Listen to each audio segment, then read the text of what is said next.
Karena apapun dalam agama ini kembalinya dua hal ini. Apa? Mengagungkan kepada Allah dan Sayyidina Muhammad wa ala alihi wa sahbihi ajma'in, amma ba'du. Fala haula wala quwwata illa billahil aliyyil azim. Bismillahirrahmanirrahim.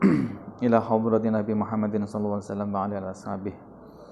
Sunni hadrati mu'alif yang digabdi majal mistad masyaikhina masyaikhina ala sya'unillah nalubul fatihah. A'udzubillahi minasyaitonir rajim. Ar-Rahmanir Rahim.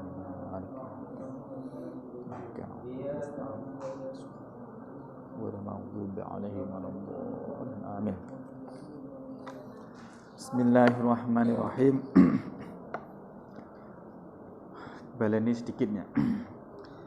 Qala al-muallif rahimahullah ta'ala wa nafa'ana bihi wa bi 'ulumihi fid dharain amin. Babus sunai. Babus sunai. Adapun ini itu bab yang sebangsa dua-dua. Wafihi, dan itu di dalam bab as-sunai ini itu salasuna ada 30 apanya mau'idohnya. Nah, arba'atun adapun yang 4 itu akhbarun berupa hadis atau khobar, wal baqi adapun sisanya itu asarun berupa asar. Asar itu dawuhe para sahabat. Nah, apa maksudnya akhbar itu apa? Wa na'ni, dan menghendaki siapa saya,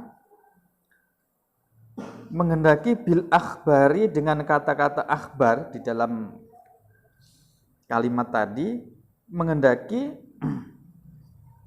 aqwalan nabiyyi adalah ucapan-ucapan Nabi sallallahu alaihi wasallam.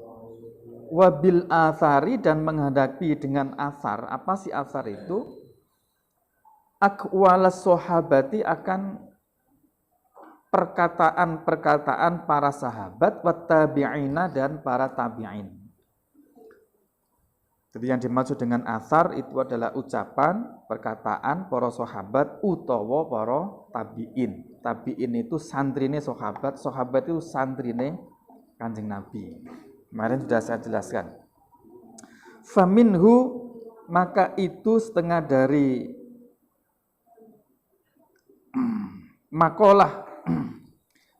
Aifal makolatu, maka adapun makalah al-ula yang pertama, minal munabbihati, dari kitab munabbihat, as-sunaiyati yang sebangsa dua-dua, itu ma hadis, ruwiya yang diriwayatkan apa ma, diriwayatkan anin nabi, dari kanjeng Nabi sallallahu alaihi wasallam, annahu, sesungguhnya kanjeng Nabi itu qala, bersabda siapa kanjeng Nabi sallallahu alaihi wasallam. Sabdanya begini. Khoslatani, adapun dua perkara, itu la syai'a, tidak ada sesuatu pun, itu afdolu yang lebih utama, minhuma, dari khoslatani. Jadi ada dua hal yang tidak ada sesuatu apapun yang lebih utama dari dua hal tadi. Apa itu? Al-imanu, yaitu iman. Iman billahi, kepada Allah, wan naf'u, dan memberikan manfaat, memberi manfaat lil muslimina, kepada orang-orang muslim. Hadis ini menjelaskan bahwa ada dua hal yang tidak ada sesuatu pun lebih utama dari dua hal ini. Kenapa lebih utama? Karena dengan dua hal ini itu menjadi pokok segala aktivitas, segala amal kita di dunia ini. Jadi dengan dua hal inilah menjadi kunci dalam pengabdian kita itu kepada Allah. Apa itu iman? Kenapa iman? Karena semua hal yang tidak didasari dengan iman itu muspro. Muspro itu artinya tidak ada manfaatnya nanti kelak di akhirat. Jadi yang menentukan itu iman. Karena itu iman ini segala-galanya. Jadi apapun, kebaikan apapun di dunia ini, itu kalau tidak didasari dengan iman, ya nanti nggak ada apa-apanya. Contoh kasus. Orang-orang non-muslim misalnya, itu kan kadang banyak hartanya, kemudian banyak juga memberikan sumbangan. Sumbangan kepada apapun, kepada siapapun. Nah, karena tidak ada iman, ya nanti di akhirat nggak ada apa-apanya. Belas nggak ada apa-apanya. Jadi iman ini menjadi penentu bahwa amal kita itu nanti ada manfaatnya apa tidak nanti kelak di akhirat. Nah, tentu sekali lagi bahwa yang dimaksud iman ini bukan sekedar iman yang diucapkan di lisan, tapi iman yang dengan iman itu mendorong suatu perbuatan. Jadi perbuatannya itu didorong oleh rasa imannya itu. Nah, iman sih seperti ini loh yang utama tadi itu. Bukan iman sekedar iman ucapan. Oke. Itu yang pertama. Wan naf'u lil muslimin, dan memberi manfaat kepada orang muslimin. Apapun itu, manfaat itu. Bil maqoli, baik itu dengan ucapan, baik ucapan yang memberi manfaat kepada orang lain, kepada orang muslim, au bil jahi, ataupun dengan pangkat. Atau manfaat itu sebab pangkat, kedudukan. Jah itu apa ya? Jah itu. Makol dulu. Makol itu apa? Makol itu manasnya ucapan, ya kan? Nah, sebetulnya tidak hanya sekedar ucapan yang keluar dari mulut saja. Tulisan, kitabah, itu hukumnya sama dengan ucapan. Artinya apa? Misalnya sampai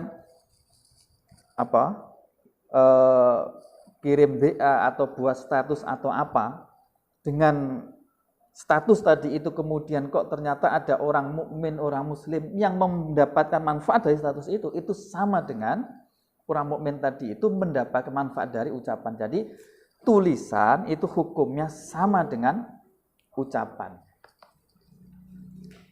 Nah, dengan itu coba bayangkan ini. Jadi sekali lagi, tulisan itu hukumnya sama dengan ucapan. Kalau misalnya sampai nulis di tembok, tulisannya itu mengandung maksiat, tulisan kotor lah kira-kira begitu. Begitu ditulis, dibaca orang yang baca itu kira-kira maksiat juga enggak? Gara-gara baca maksiat. Itu berarti orang yang menulis tadi itu ya dapat maksiatnya orang yang baca tadi itu. Andaikan dibaca oleh 1000 orang, itu berarti maksiatnya ya selama belum dihapus itu. Jadi gambarannya, misalnya saya nulis kata-kata kotor di sini, kemudian sampean baca, itu sama dengan saya ngomong kepada sampean tentang kata-kata kotor itu, kemudian menimbulkan maksiat. Yaitu maksiatnya juga akan diterima oleh orang yang nulis tadi itu. Itu namanya kalau di dalam bahasa akhlak tasawuf namanya maksiat jariyah. Apa? Maksiat yang mengalir terus, tidak terputus.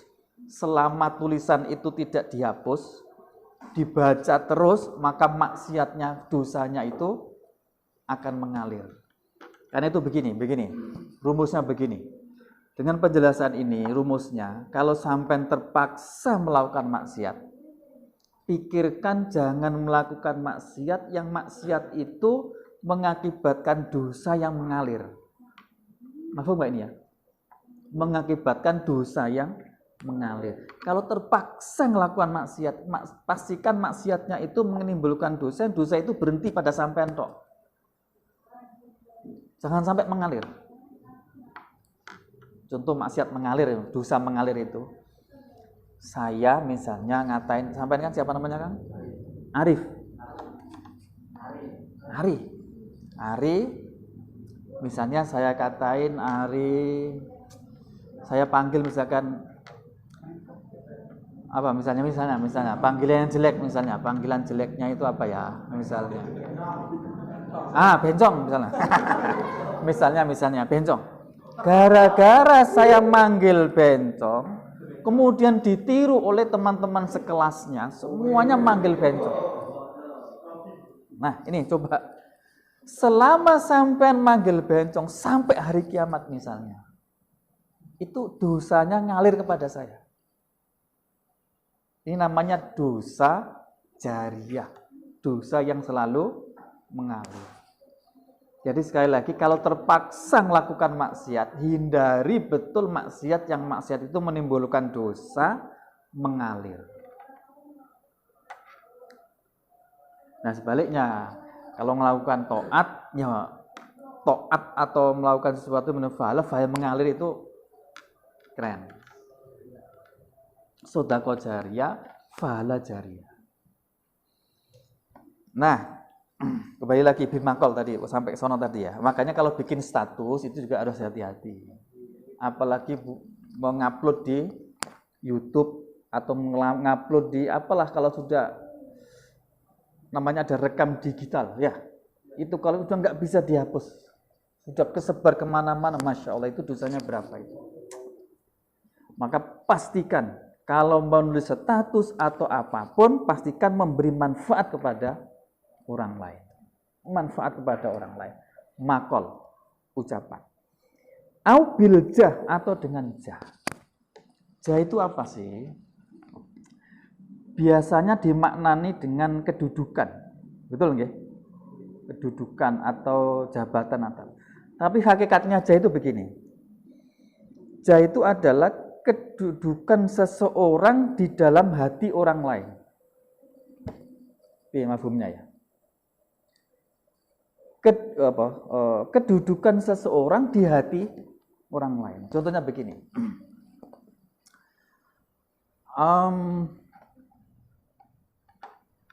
Sampai jadi kiai lah misalnya.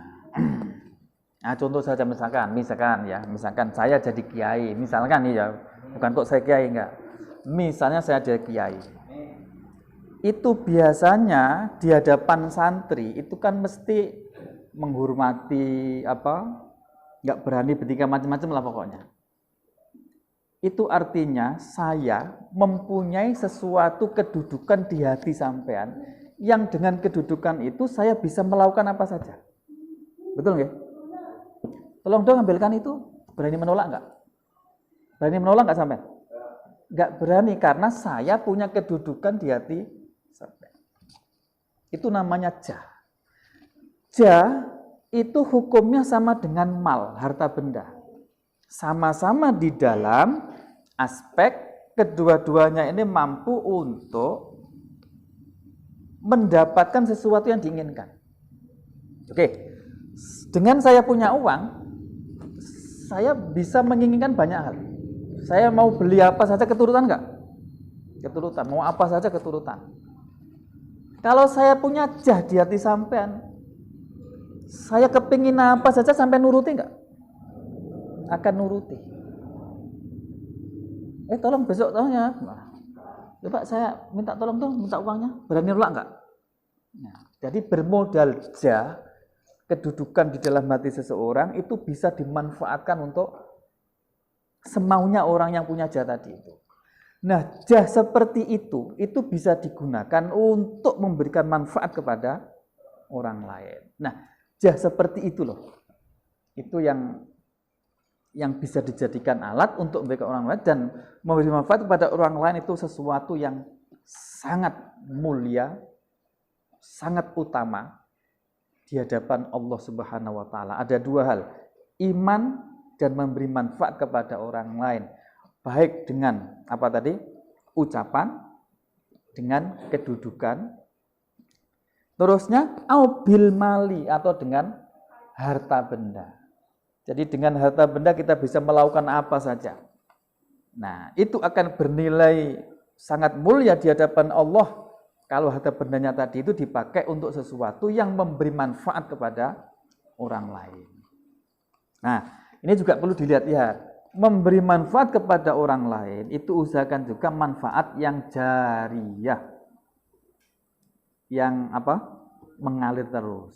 Usahakan kalau bisa. Contoh, kalau punya harta diberikan orang untuk biaya kuliah, membiayai kuliahnya. Nah, dengan kuliah itu nanti orang menjadi pinter, beramal terus, maka amalnya itu akan dikirim kepada orang yang membiayai tadi itu. Itu namanya amal jariyah. Dipakai untuk membiayai anak, dipakai untuk membangun sesuatu yang bisa dimanfaatkan, maka itu akan jariyah. Oke, makol jamal. Kalau nggak mampu, ucapan nggak mampu, kedudukan nggak punya, mal harta benda apalagi, au bil badani atau dengan tenaga badan. Ini tingkatan orang orang umum lah. Uang nggak punya, kedudukan nggak punya, ya wes, mampunya bisa memberi manfaat dengan tenaga, ya ayo digarap, nah kira-kira begitu, dengan tenaganya. Jadi prinsipnya apapun yang ada pada diri kita itu adalah modal untuk bisa dipakai memberikan manfaat kepada orang lain. Nah, memberi manfaat kepada orang lain itu adalah salah satu dari dua hal yang tidak ada sesuatu lain yang lebih utama dari dua hal itu. Iman dan memberi manfaat kepada orang lain. Nah, tapi pada akhirnya teman-teman sekalian, perilaku yang kedua ini, memberi manfaat kepada orang lain, ini pun tetap butuh dasar, yaitu iman. Karena kalau nggak ada dasar iman juga nggak ada apa-apanya. Sampai sini mafhum ya?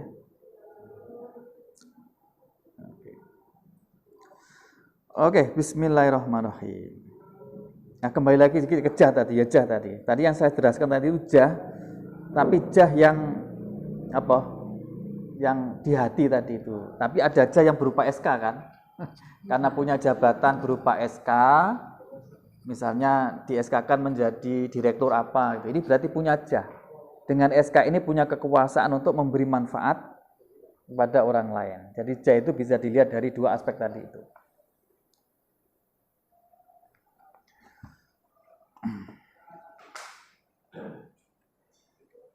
Nah, karena itulah jah itu kenapa diperebutkan orang banyak? Ya karena ini. Kenapa jabatan, kedudukan itu diperebutkan orang banyak? Karena punya tenaga, punya kekuatan untuk memberi manfaat kepada orang lain. Tadi pada akhirnya tetap kembali kepada dirinya. Jah untuk kebaikan atau jah untuk pemuas nafsunya. Menjadi anggota DPR, menjadi presiden, ini semuanya jah. Oke, bismillahirrahmanirrahim. Qala bersabda siapa Rasulullah Kanjeng Rasul sallallahu alaihi wasallam. Sabdanya begini. Man bermula siapa saja asbaha yang masuk waktu pagi siapa man layanwi tidak berniat siapa man, tidak berniat az-zulma akan berbuat zalim ala ahadin kepada seorang pun, bagaimana? Ghufiro, maka diampuni siapa lahu man, Ghufiro, maka diampuni lahu bagi man, apa yang diampuni? Apa saja jana yang telah melakukan siapa man. Waman dan barang siapa itu asbaha masuk waktu pagi siapa man yanwi berniat siapa man berniat nusrotal mazlumi akan menolong orang yang dizolimi wa qadha hajatil muslimi dan melakukan menjalankan kebutuhannya orang muslim melakukan, menjalankan, memenuhi kebutuhan orang muslim, kanat maka ada itulahu bagi man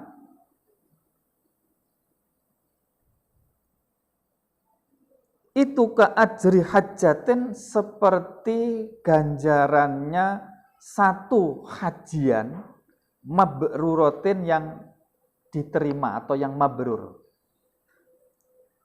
Mabrurotin yang diterima atau yang mabrur. Barang siapa yang pagi-pagi masuk asbakah itu masuk waktu subuh. Begitu waktu subuh jebret, hatinya langsung kerentek. Saya tidak akan berlaku zalim kepada siapapun. Nah, ini ghufira lahu majun, maka apa yang nanti dilakukan itu akan diampuni oleh Allah. Terus barang siapa yang begitu masuk subuh, dia itu punya niat akan saya akan menolong siapapun yang dizalimi orang lain. Dan saya akan melakukan memenuhi kebutuhan orang lain. Qadha'i hajatil muslim. Jadi ada orang lain mempunyai kebutuhan, terus saya bantu, saya penuhi, saya tolong, itu namanya qadha'u hajatil muslim. Maka orangnya mau seperti itu sama dengan ganjarannya, sama dengan dia haji sekali yang haji itu diterima. Padahal haji yang mabrur balasannya apa? Balasannya apa? Laisa lahul jaza illal jannah. Tidak ada balasannya kecuali surga. Ya sudahlah, semodal inilah. Jadi nanti ini bisa kita amalkan.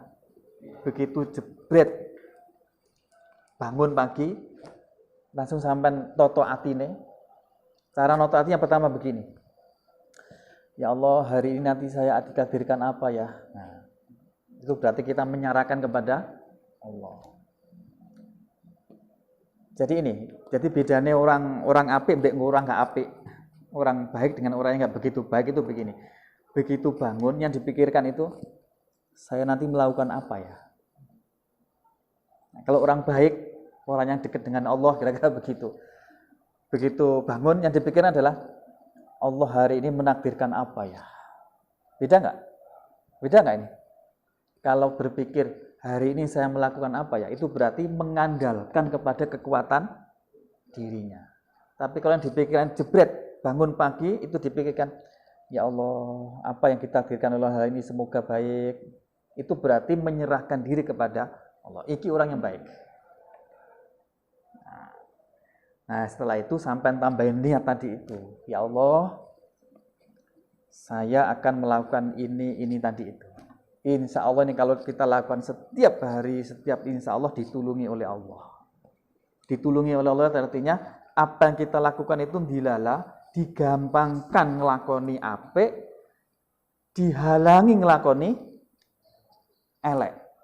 Ini namanya ditulung namanya diberi taufik oleh Allah. Taufik itu diberikan kemampuan untuk melakukan taat, dihalang-halangi melakukan maksiat.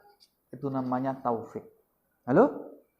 Nah, itu ben gampang ngono kuwi, iku carane nglakoni. Begitu bangun tidur sampai pikirkan seperti itu. Dipikirkan jebret, bangun tidur, alhamdulillah ya Allah, apa yang kita takdirkan nanti untuk saya hari ini, semoga begini-begini dan seterusnya. Jangan berpikir hari ini saya melakukan apa ya. Wah, itu kelihatan mengandalkan kekuatan diri. Tapi ya dirasakne tenan di dalam hati.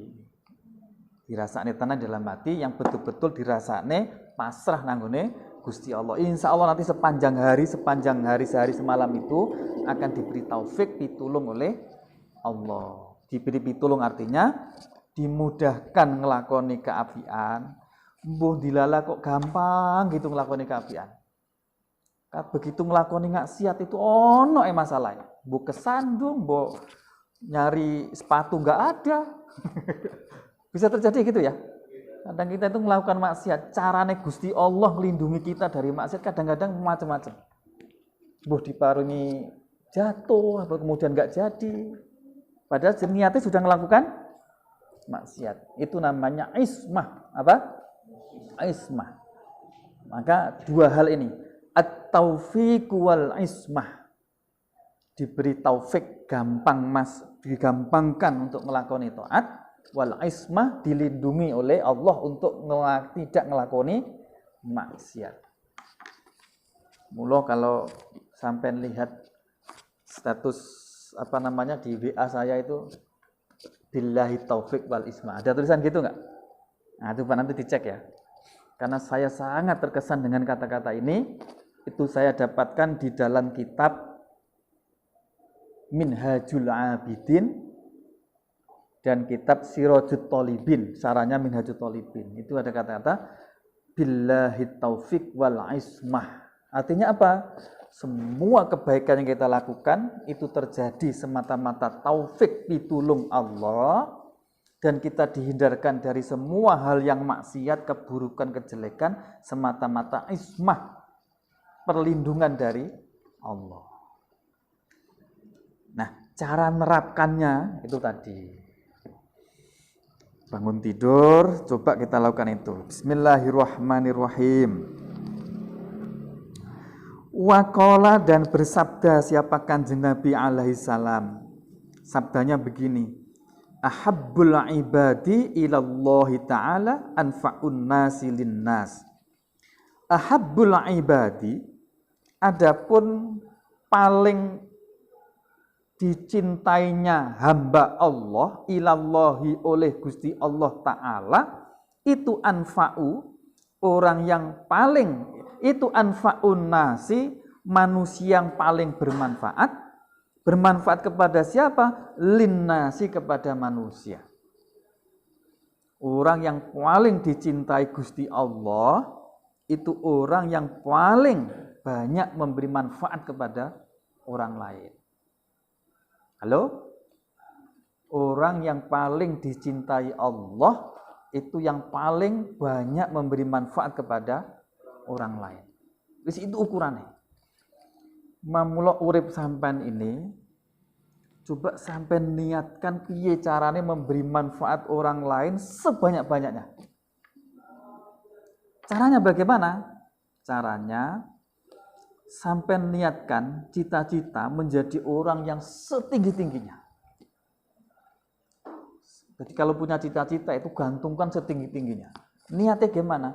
Kalau orang itu sudah menjadi orang yang tinggi, itu manfaatnya akan menjadi besar. Kan gini gambarnya begini ya. Kalau sampai jadi ketua RT, itu manfaatnya paling hanya RT, oke?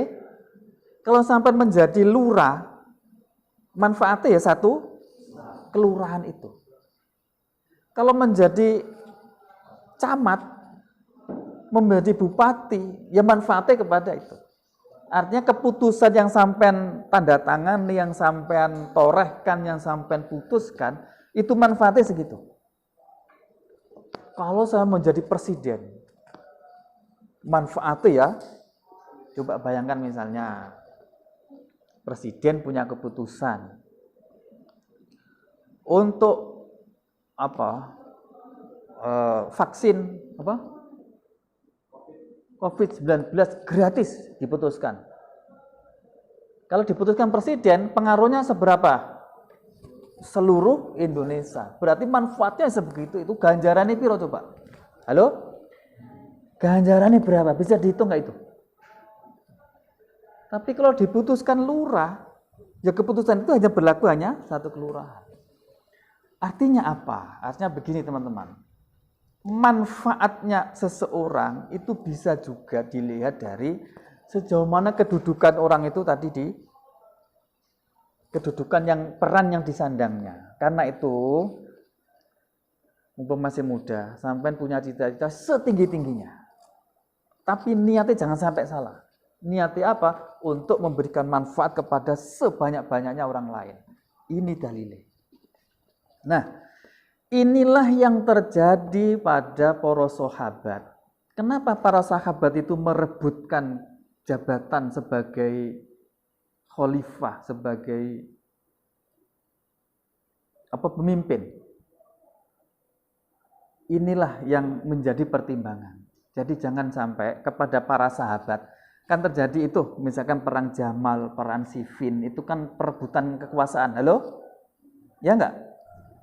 Dewek kaum ahli sunnah wal jamaah tidak boleh menghukumi bahwa yang diperebutkan itu adalah jabatannya. Enggak boleh. Bagaimana?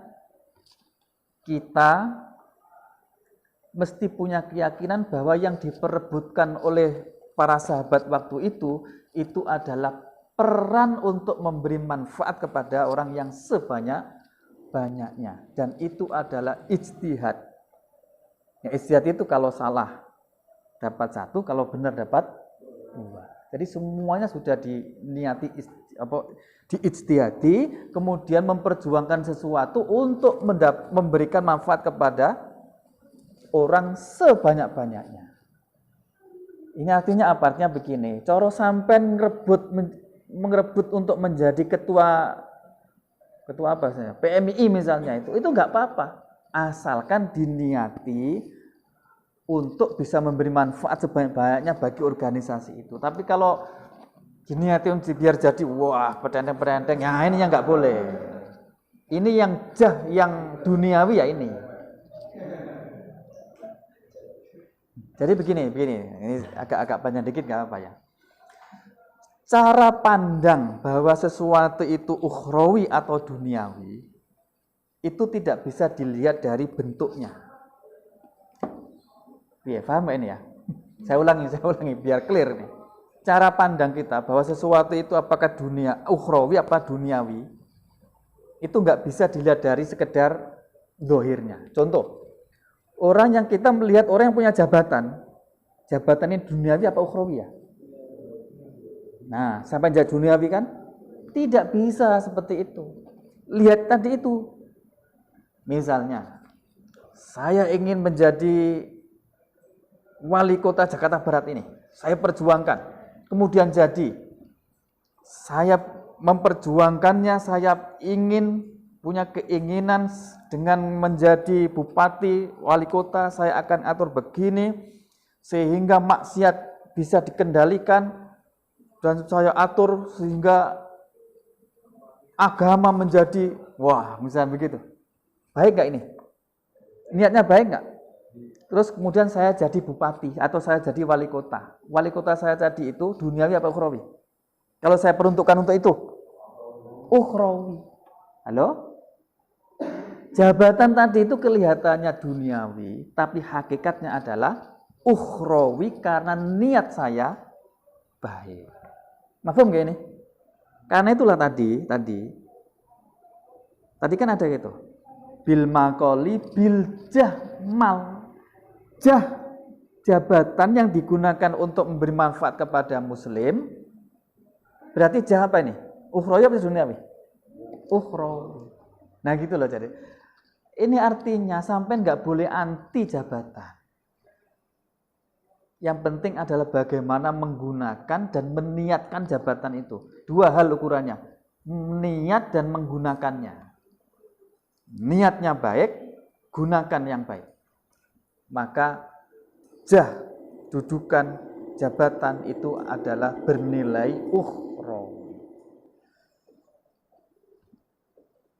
Ini yang sering difahami keliru. Orang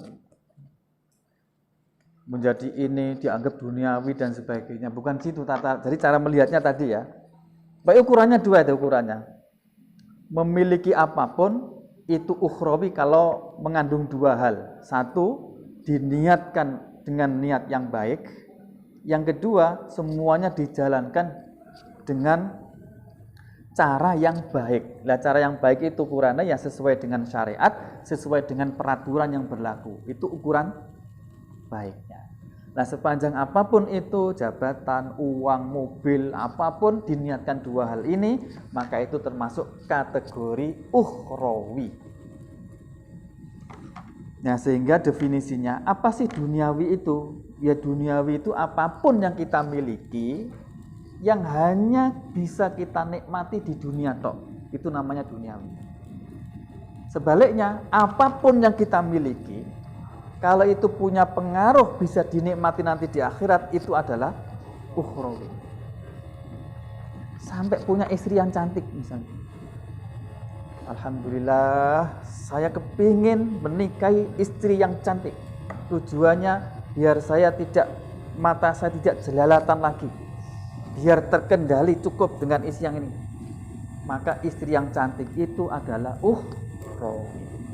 Karena diniatkan untuk mengendalikan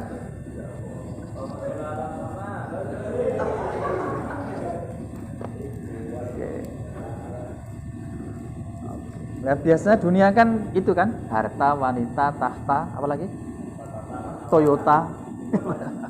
Biasanya kan itu biasanya, tapi itu tidak mutlak. Tetap kembali kepada apa tadi? Nah, buktinya tadi nih. Ternyata kita dapat memberi manfaat kepada orang lain bil makoli, bil jah, bil mal, kemudian bil badan. Ya, bil badan yang termasuk prejengan ini. Prejengan itu rupanya,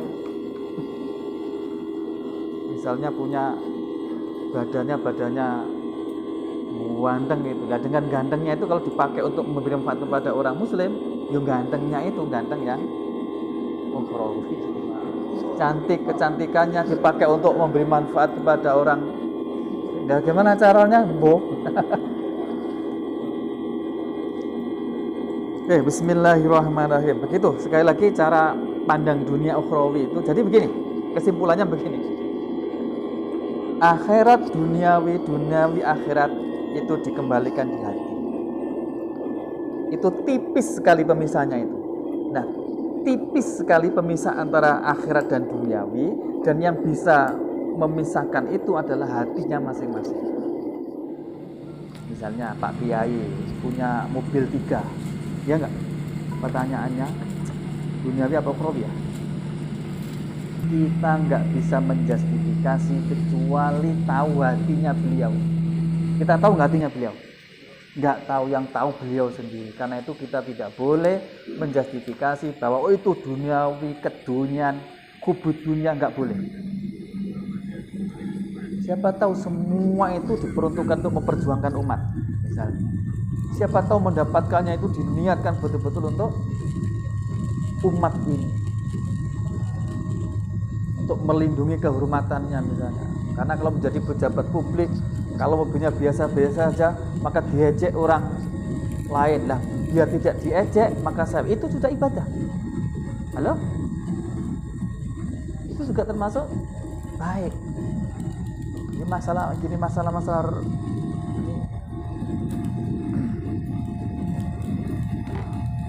Oke, lanjut. Bismillahirrahmanirrahim. Saya mana tadi kok sampai jauh gitu ya? Anfa'un nas. Tadi ya, cita-cita yang setinggi mungkin. Ini, apa manfaatnya? Kalau sampai cita-citanya tinggi, gagal-gagalnya itu ya. Kalau sampai cita-citanya presiden, kalau gagal jadi menteri. Ya kan? Kalau cita-citanya jadi menteri, kalau gagal jadi dirjen. Cita-citanya dirjen, gagal jadi direktur. Nah, tapi kalau cita-citanya itu rendah, gagal ya langsung jadi orang biasa. Sehingga banyak orang kecewa itu bukan karena tidak mencapai cita-citanya. Banyak orang kecewa karena cita-citanya tercapai dan cita-citanya itu rendah. Tuh, kenapa dulu saya cita-citanya jadi seorang gini? Betul. Jadi sekali lagi dengan pengalaman seperti ini, cita-cita setinggi mungkin. Tapi niatnya apa? Anfa'uhum linnas. Camkan betul, ini penting sekali.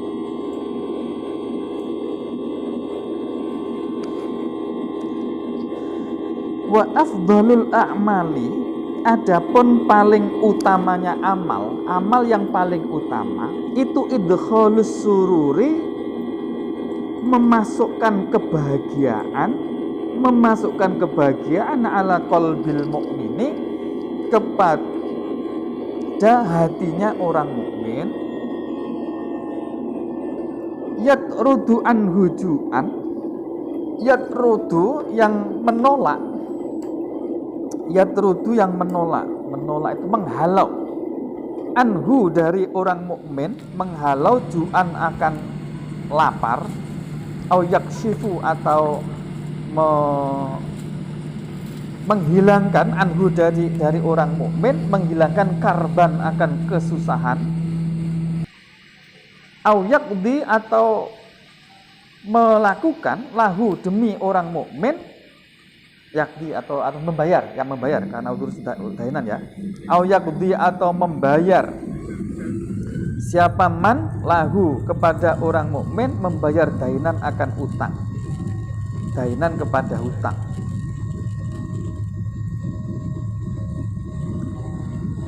Wa afdhalul a'mali idkhalus surur ala qalbil mu'min. Insyaallah ini penting sekali. Sebaik-baik amal yang paling utama adalah memasukkan nilai kebahagiaan kepada orang di dalam hatinya orang mukmin. Termasuk perbuatan sing paling apapun, sekalipun dengan sekedar senyum ketemu orang mukmin, assalamualaikum, sambil senyum, bahagia enggak? Nah, itu satu. Itu afdhalul amal. Sekalipun macam-macam tadi bentuknya. Misalnya ya turuduan hujuan, ada orang lapar dikasih makan. Bahagia enggak? Bahagia. Itu afdhalul amal. Au yakshifu anhu karban, kelihatannya susah, merengut. Kemudian dihibur, jak ngopi, kelihatan bahagia, seneng enggak? Itu perbuatan sih. Au yaqdilau dainan, susah mikirnya utang, ya wis tak sauris tak bebas nih. Wah ini wis top, itu amal sing top.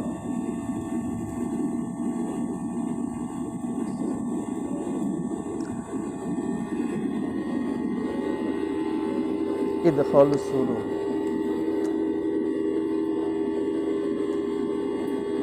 Jadi idkhalus surur ini macam-macam caranya. Tadi ya, jangan sampai begini. Jangan sampai idkhalus surur itu dibatasi dengan kemampuan kita. Jadi apapun bisa kita lakukan untuk membahagiakan kepada orang lain, sekalipun tidak bondo. Maksudnya begini, artinya begini.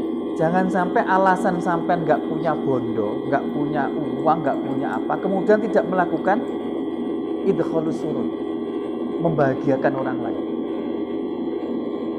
Sekedar kadang-kadang itu sekedar ngancani, ngerti ngancani ya, nemenin apa gitu kan bahagia gitu.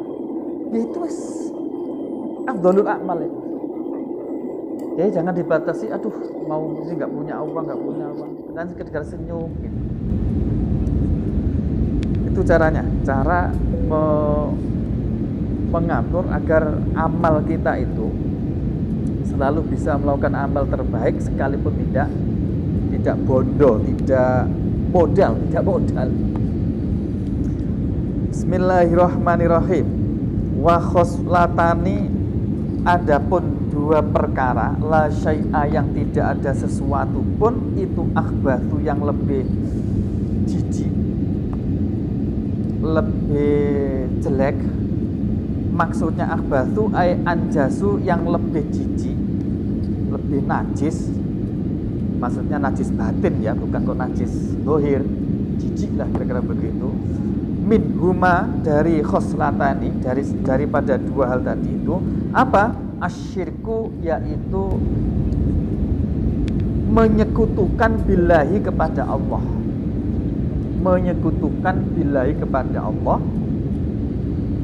wadurru, dan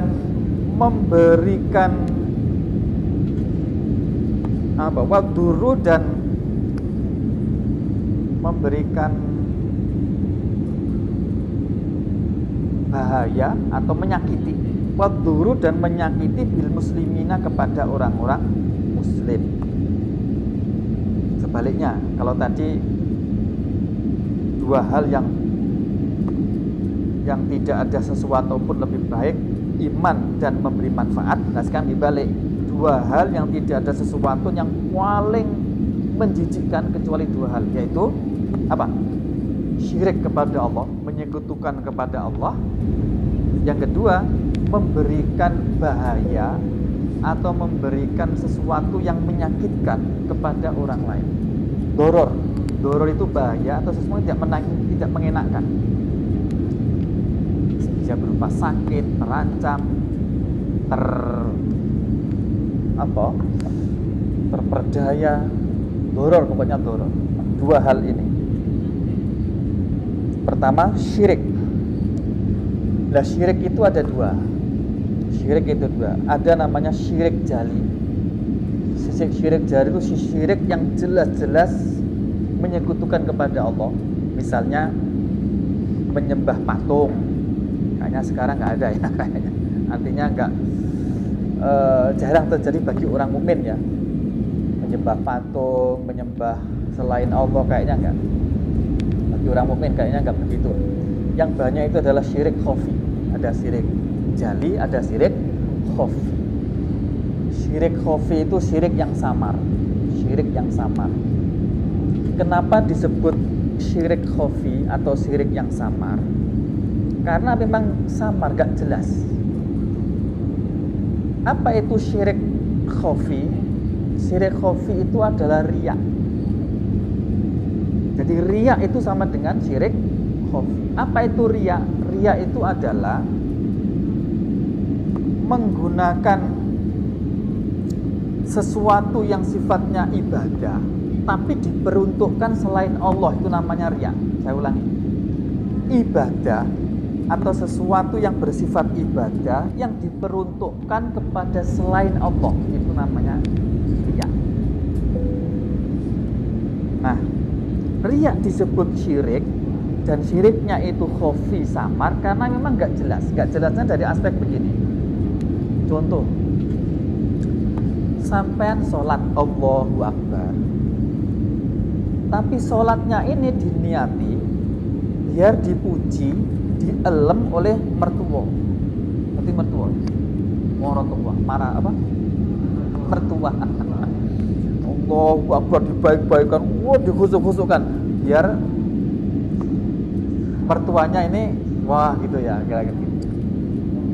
Nah, orang melakukan seperti ini, bisa nggak kita sebut dia itu menyembah kepada mertua? Bisa nggak? Halo, berani nggak kita menyebut wah orang itu nyembah mertua? Bisa nggak? Ya nggak bisa juga, karena faktanya di hatinya itu tetap menganggap mertua itu bukan Tuhan, yang Tuhan itu hanya Allah. Tapi disebut hanya mempertuhankan kepada Allah, nggak bisa juga secara murni, karena faktanya dia beribadah bukan untuk Allah tapi untuk mertua. Makanya lawala ini, makanya samar, nggak jelas. Maka orang seperti itu disebut melakukan syirik, tapi syirik khafi, karena dituduh menyembah mertua, ya nggak bisa. Kemudian disebut apa?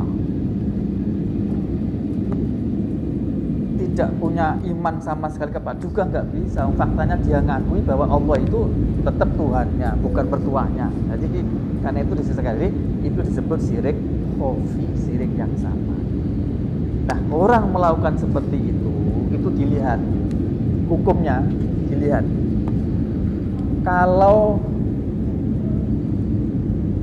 Kalau riyaknya itu 100%, maka hukumnya haram.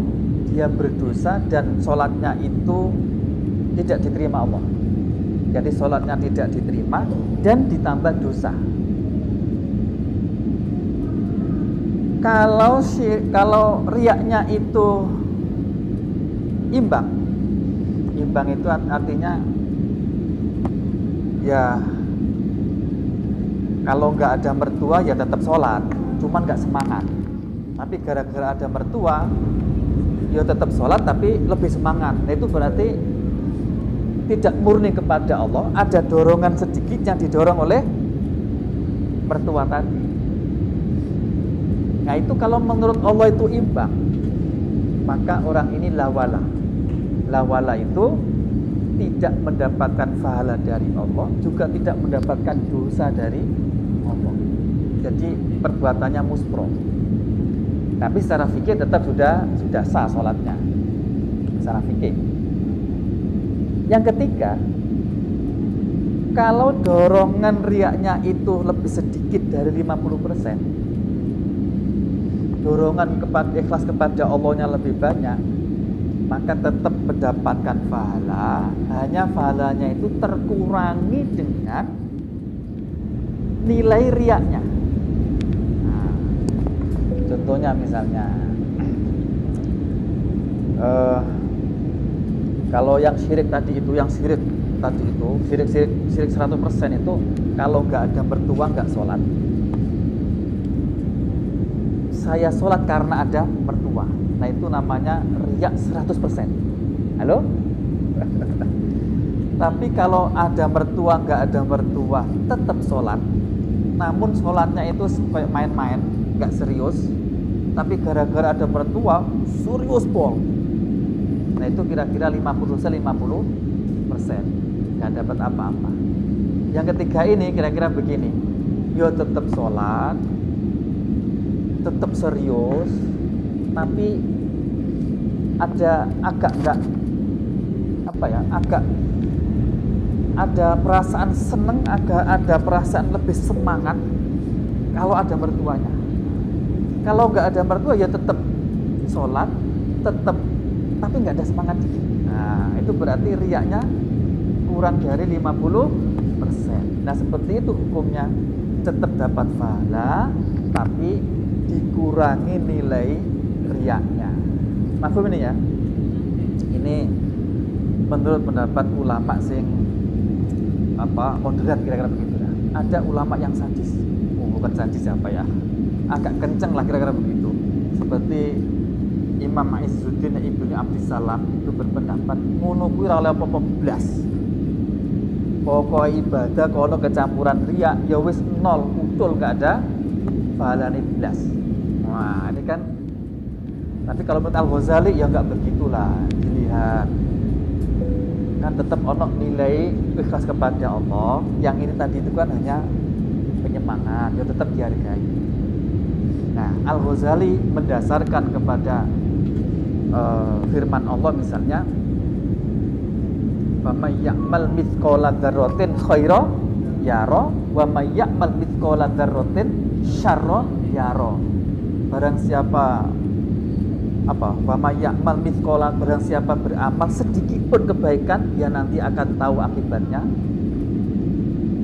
Barang siapa beramal sedikit pun kejelekan dia tahu nanti merasakan akibatnya. Jadi tetap sedikit pun ada harganya. Kira-kira begitu. Ini yang Al-Ghazali itu cara pandangnya seperti itu. Kalau Imam Izzuddin Ibnu Abdissalam tadi itu pokoknya wis ono campuran riya ya belas. Nah itu bisa dibayangkan seperti ini misalnya ya.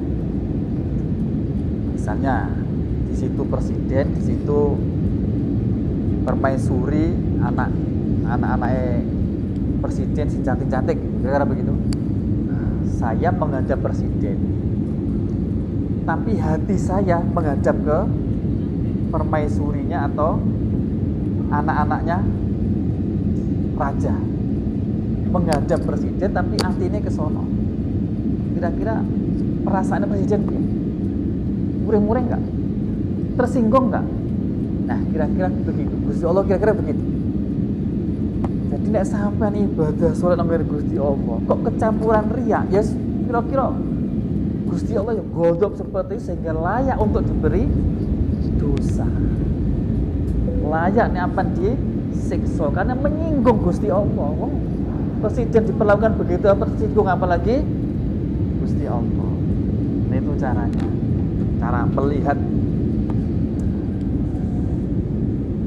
Jadi syirik khafi. Wadharu bil muslimin fi abdanihim, membahayakan kepada orang muslim fi abdanihim, di dalam badannya, misalkan dijewer, dijimit, dilukai, ditendang. au amwalihim atau harta bendanya, dicuri, dikutil, digasap. Fa inna jami'a awamirillahi, karena semua perintah Allah Ta'ala itu turja'u kembali apa jami'u awamirillah, kembali ila khoslataini kepada dua hal. Apa itu? At-ta'zimu, yaitu mengagungkan lillahi kepada Allah Ta'ala, wasyafaqatu, dan welas asih li khalqihi kepada makhluknya Allah. Li khalqihi kepada makhluknya Allah. Kenapa sih kok begitu mulianya dua hal tadi itu? Karena apapun dalam agama ini kembalinya dua hal ini. Apa? Mengagungkan kepada Allah dan belas kasihan kepada sesama manusia. Urusan agama uplek-upleknya dua hal ini. Uplek-uplek itu apa? Apa? Baliknya itu dua hal ini. Nek sampai itu di hatinya merasa mengagungkan kepada Allah dan selalu punya belas kasihan kepada sesama manusia, yaitu berarti sampai punya dua modal utama dalam beragama. Wis iku sampai cekel dalam menghadapi semua kehidupan ini. Dasarnya dua ini. Dasarnya dua ini. Insya Allah jadi orang baik. Insya Allah jadi orang. Masya Allah. Semoga bisa mengamalkan. Jadi diamalkan. Ada pertanyaan? Ada pertanyaan? Kalau nggak ada, saya bertanya. Misalnya,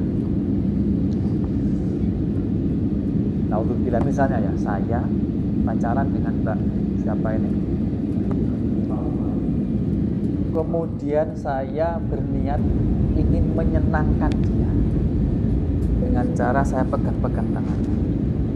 Tapi niat saya ingin membahagiakan dia. Pertanyaannya saya, dapat pahala seperti ini tadi enggak? Halo? Perbuatan saya tadi dapat pahala seperti ini tadi enggak? Ya kan membahagiakan dia. Seneng enggak kalau saya pegang-pegang? Seneng enggak? Wong dia mencintai saya kok. Seneng enggak? Halo? Wong saya mencintai dia dan dia mencintai saya. Kira-kira seneng enggak? Bahagia enggak? Nah, terus gini. Kira-kira saya dapat pahala yang gede seperti ini tadi apa enggak? Halo? Ayo dijawab Kang, ayo Kang, apa Kang? Hah? Caranya? Salah. Jadi saya dapat pahala enggak? Termasuk ibadah seperti tadi enggak? Enggak. Kenapa? Karena ukuran ibadah enggak itu dua hal. Niat saja tidak cukup, cara melakukannya juga harus sesuai dengan syariat. Duanya harus dipegang. Kalau dibalik juga nggak bisa juga. Dilakukan kebaikan tapi nggak ada dorongan niat apapun juga nggak ada pahalanya. Halo? Jadi dua ini harus ada. Sampai amar ma'ruf nahi mungkar pun harus dua hal ini. Menghilangkan kemungkaran nggak boleh dengan cara yang mungkar. Membahagiakan orang lain juga nggak boleh dengan cara yang melecehkan agama dengan cara yang mungkar. Makanya hati-hati dengan kemudian lantas mentang-mentang habis motor dalil ini membahagiakan orang lain, kemudian ngawur, nggak bisa ya. Jadi tetap syariat tetap harus dipegang.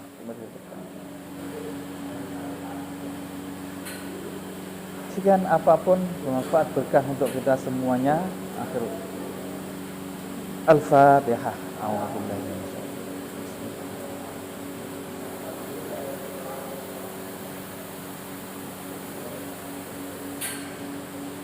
Akhirul kalam, wallahu muwaffiq ila aqwamit thoriq. Wassalamualaikum warahmatullahi wabarakatuh.